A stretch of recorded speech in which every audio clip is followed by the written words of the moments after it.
So the next topic we're going to talk about is social emotional learning. We're going to talk about what it is. We're going to talk about the five areas or key areas of social emotional learning, and then we're going to talk about some research. So what is social emotional learning? It is using your skills to cope with, or just using skills to cope with your emotions, to cope with setting goals. Um, what else? To make decisions, and then basically just to talk with others. You're taught this from pre-K to adulthood, and then we're going to talk about five key areas that make social emotional learning. So the first area would be self-awareness. This is reflecting on your own emotions, reflecting on your skills versus your weaknesses, and then developing a growth mindset, being able to um, not be in that mindset where like I can't do this. Being able to be in that mindset where you can say I can achieve this. I can go from point A to point B. I can I can do better. Just being in that kind of like a positive mindset, um, and basically kind of having motivation to keep going and create goals. Um, with self awareness, you're looking at your skills versus your weaknesses. I think that self awareness is very, very good to think about, not just to be self aware, but self awareness comes up in job interviews too. I was just thinking about when I got my job at this market I work at. I'm a cashier. They ask you, hey, what's your strengths? What are your weaknesses? Um, I use the time that I reflect before my interview, and I actually think about this because I am great at talking to people. I'm very sociable. I can make conversation with people, but I can also make it brief. So that's great as a cashier, being able to communicate and connect with people, and then just kind of leaving them to the next time that you talk to them. A weakness I can think of would be um, it's kind of hard to reflect on your weaknesses, but um, one that I for sure have that is hard. I was just thinking about this the other day too. A weakness of mine, um, sometimes, not all the time, but if I'm in person talking to a big group, I can get a little bit shy. So I may kind of like my public speaking isn't as great. Um, like I do that a lot. I say so that's not I'm not a great public speaker, but I can do it if I need to. Um, it won't be great, but yeah, I can do it. The next key area of social emotional or learning is self management. Um, this is another one that everybody should be able to do. This is being able to control your emotions. If you don't control your emotions, you might get a temper. Um, you may not be able to control whether you're happy, you're sad, you're depressed, you're any emotion. Um, this is also being able to control your impulses.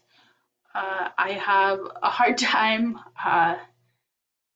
being able to control uh, what I eat. Sometimes I get cravings and my impulse control is not there. So instead of eating carrots, I just made cheesecake. So, my impulse control isn't always there, but you just need to be able to control it and um, be self-aware. Right now I'm dieting, so I have to be self-aware of what I'm eating and how much I'm eating. Um, with self-management, you also have to be able to set goals.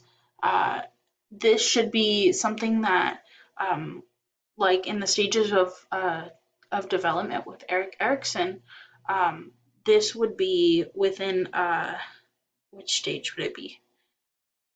I want to say more of like the high school years. I believe that's the fourth or the fifth stage.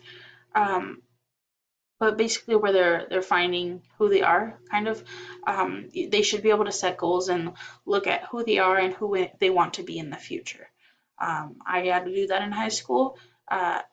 In my senior year, um, I actually wasn't approached by my community college advisor, so I had to actually set the goal to go and actually talk to her to figure out what I needed to do for community college, because I was not going to a 4 year right away. I knew that I was self-aware that I didn't have the money for it. I didn't, I knew what I could do, and I knew I could do better at a community college. The next key area would be social awareness. This key area deals with being able to empathize with others.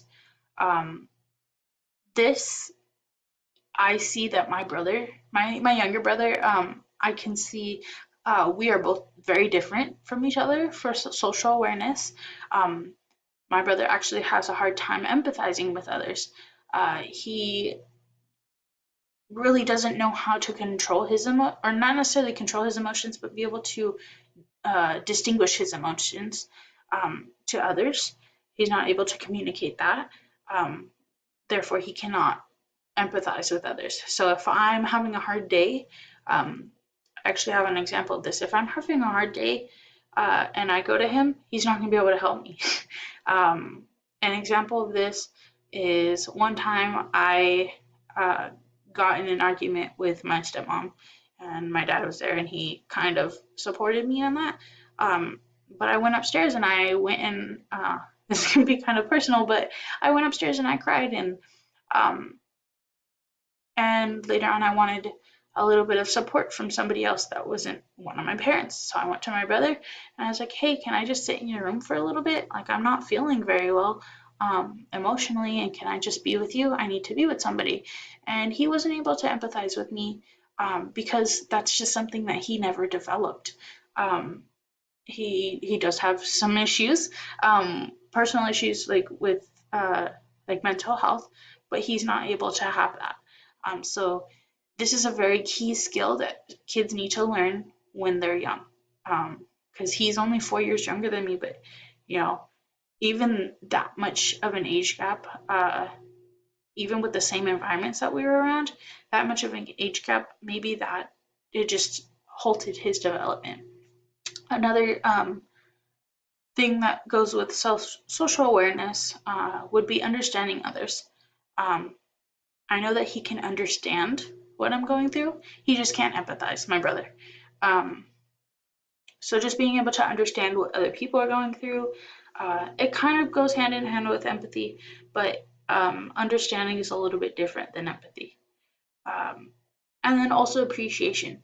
So having an appreciation for others, having an appreciation for people who are different than you, because not everybody, especially well, I'm from Chula Vista.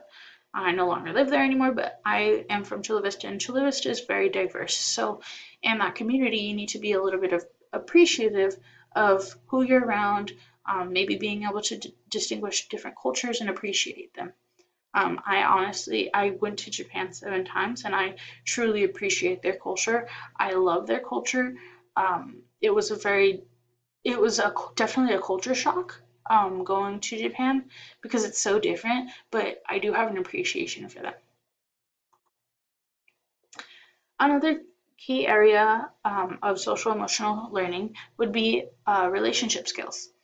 Being able to communicate with others is very key. This is especially key in relationship building. Um, this can go hand in hand with stage, I want to say 6 uh, of Erik Erikson's stages of development. That's the one with intimacy versus isolation. Um, with intimacy, you actually do need to be able to communicate.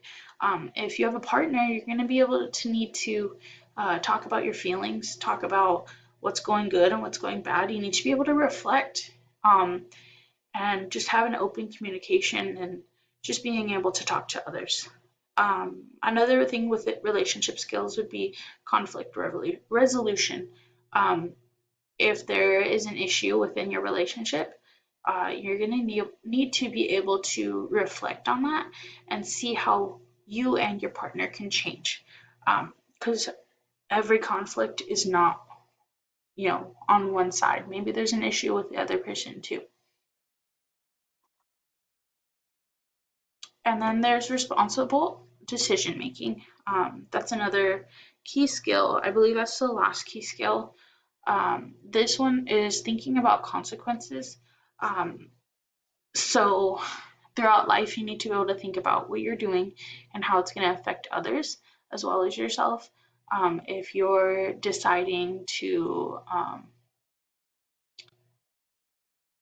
go and party with your friends, and um, you know there's going to be alcohol or drugs or whatnot, you need to be able to think about how it's going to affect you, how it's going to affect your friends, and how it may affect you, the other people around you, maybe your family, whoever else is at the party.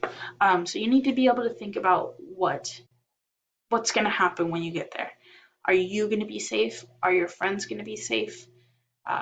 Is the environment safe? So it's just being able to make decisions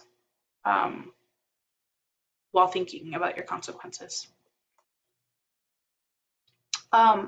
We're actually here at the research study.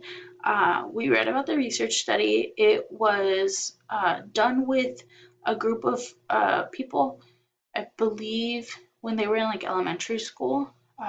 They studied them and they graded them on a 5-point scale based on social emotional learning. And then 2 decades later, they actually went back and they found them again. And they graded them again. And actually what they found out, that people with the higher scores were 54% higher. They had a higher 54% higher percentage. That didn't make sense. 54% higher rate of graduating high school. So that's significantly different. I can, and I hope this doesn't happen, but I can see this happening with my brother. He doesn't have the great social emotional skills, so we're actually not sure if he's gonna graduate high school. So I can see that with him. I believe I've had great social emotional skills. I matured at a very young age because my parents divorced, but I developed those skills very quickly, and it attached to me. Not so much him, so we're not sure if that's going to happen. But I do see these statistics in real life, and in my life. Another statistic that was stated in the article was that the people with higher scores were 2 times more likely to get college degrees. I can also see that with me. I already have an associate's degree. Then I do see myself finishing this program and hopefully getting my master's. Not sure about my PhD yet, but hopefully the master's. And then the last statistic from this study for people with a higher score showed that by the age of 25, it's a 46% chance, 46% chance higher that they're going to get a job and have a full-time job by the age of 25. Oh my goodness. Some other research that was in the article said that people that had better social emotional learning skills tended to be less emotionally distressed. They were not as much bearing on their emotional stress. Another thing was that there were fewer disciplinary problems. I'm using my brother a lot on this in this learning theory, but I do see this a lot with him. I almost never, I don't want to say never because I probably did, but I almost never got in trouble in elementary school,